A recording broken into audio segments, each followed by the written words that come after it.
Thank you Musham, thanks for updates. ఇది ఓవరాల్గా 5 రాష్ట్రాల ఎన్నికల ఫలితాల వైపే అందరి చూపును అట్రాక్ట్ చేస్తున్నాడు విజయ్. తమిళనాడులో తనకంటూ ఒక ప్రత్యేక గుర్తింపును, తనకంటూ ఒక సపరేట్ ఫ్యాన్ బేస్ను కలిగి ఉన్నాడు విజయ్ మొదటి నుంచి. సో ప్రస్తుతం విజయ్ అక్కడ విజయం సాధించినట్టు తెలుస్తుంది. తమిళనాడుకు సంబంధించి లైవ్ అప్డేట్స్ చూస్తున్నాం. ప్రస్తుతం డిఎంకే ప్లస్ కాంగ్రెస్ 50 స్థానాల్లో లీడ్లో ఉంది. ఇక ఏఐఏ డిఎంకే ప్లస్ బీజేపీ 76 స్థానాల్లో లీడ్లో ఉంది. టీవీకే విజయ్ 108 స్థానాల్లో ఘన విజయం సాధించబోయేటువంటి అవకాశం కనిపిస్తుంది. 108 స్థానాల్లో లీడ్లో ఉంది కాబట్టి ఖచ్చితంగా విజయ్ అయినటువంటి ఒక చర్చ జరుగుతుంది. 234 స్థానాలకు ఎన్నికలు జరిగింది. 234 స్థానాల్లో గాను 118 సీట్లు ఎవరైతే సొంతం చేసుకుంటారో, 118 సీట్ల మెజార్టీ ఎవరికైతే, అంటే ఓవరాల్ మ్యాజిక్ ఫిగర్ని ఎవరైతే దాటుతారో ఖచ్చితంగా వాళ్ళు అక్కడ సీఎం అయ్యేటువంటి అవకాశం ఉంది. 108 సీట్లతో లీడ్లో ఉన్నటువంటి విజయ్ పెద్ద కష్టం కాదు, మరొక 10 సీట్లతో ఖచ్చితంగా మరి ఆ మ్యాజిక్ ఫిగర్ని దాటుతాడు విజయ్. అక్కడ ఖచ్చితంగా మరి అధికారాన్ని ఫామ్ చేయబోతున్నారని ఒక చర్చ జరుగుతుంది. రైట్ నౌ 5 రాష్ట్రాల ఎన్నికల ఫలితాల టైంలో ఇక ప్రధాని మోదీ ఆసక్తికరమైనటువంటి ట్వీట్ చేశారు. రైట్ నౌ ఒకసారి ఆ ట్వీట్ కూడా చూసేటువంటి ప్రయత్నం చేద్దాం. మోదీ చేసినటువంటి ట్వీటు ఏదైతే 5 రాష్ట్రాల అసెంబ్లీ ఎన్నికల ఫలితాల లెక్కింపు జరుగుతున్న వేళ ప్రధాని Narendra Modi social media X వేదికగా ఓ పోస్ట్ చేశారు. ఈ పోస్టు రాజకీయ వర్గాల్లో సామాజిక మాధ్యమాల్లో ప్రస్తుతం చర్చనీయాంశంగా మారింది. సో ఏదైతే నైపుణ్యం, ప్రధాని మోదీకి సంబంధించిన ట్వీట్ ఒకసారి మనం చదివే ప్రయత్నం చేద్దాం.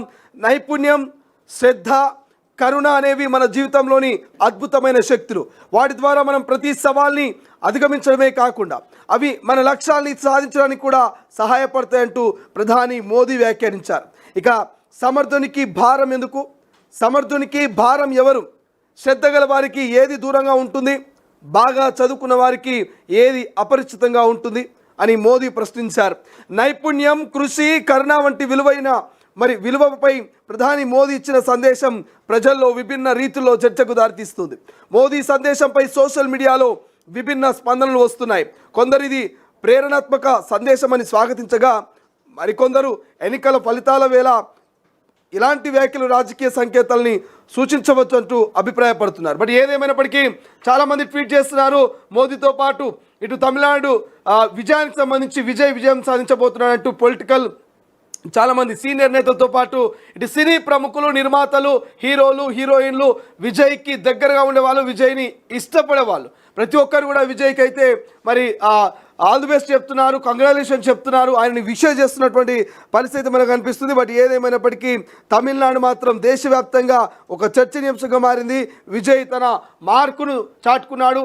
ఇప్పటికే తమిళనాడుకు సంబంధించి మరి విజయ్ నివాసం వద్ద పోలీసులు భారీగానే మోహరించినట్టు తెలుస్తుంది.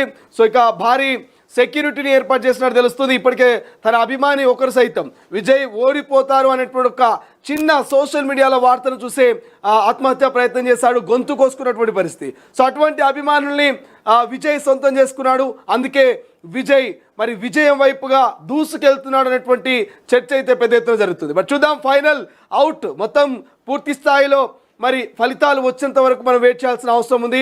మరి ఇప్పటికీ 111 స్థానాల్లో విజయ్ లీడ్లో ఉన్నారు. సో గంటకి మినిట్ టు మినిట్ అక్కడ ఫలితాలు మారిపోతున్నాయి. మరి విజయ్ మెజారిటీ ఆఫ్ స్థానాల్లో ఆధిక్యంలో ఉన్నాడు. అక్కడ ఏఐఏ డిఎంకేను మరి ఎక్కడికక్కడ మరి వెనకంజలో వేస్తూ విజయ్ మాత్రం దూసుకెళ్తున్నటువంటి పరిస్థితి మనకు కనిపిస్తుంది. బట్ చూద్దాం ఏం జరగబోతుంది. విజయ్ కనుక సీఎం అయితే త్రిషాకు వచ్చే పదవి ఏంటంటూ కూడా సోషల్ మీడియాలో పోస్టులు పెడుతున్నారు. ఎక్కడికక్కడ కామెంట్స్, షేర్స్ జరుగుతున్నటువంటి పరిస్థితి. సో రైట్ నౌ తమిళనాడుకు సంబంధించినటువంటి మరిన్ని లైవ్ అప్డేట్స్ మనం అందిస్తూనే ఉంటాము. ఇక మరి ఏం జరగబోతుంది ఏంటనేది సో కొంత ఇంట్రెస్ట్గా పశ్చిమ బెంగాల్ కూడా మళ్ళీ తెర మీదకి వచ్చింది. బీజేపీ విజయం సాధించబోతుంది, అక్కడ సంబరాలకు సైతం సిద్ధమైంది అంటూ కొంత చర్చ అయితే జరుగుతుంది. రైట్ నౌ అన్నిటి గురించి డిస్కస్ చేద్దాం. ప్రస్తుతం విజయ్ మాత్రం అందరి చూపును తన వైపు తిప్పుకుంటున్నాడు.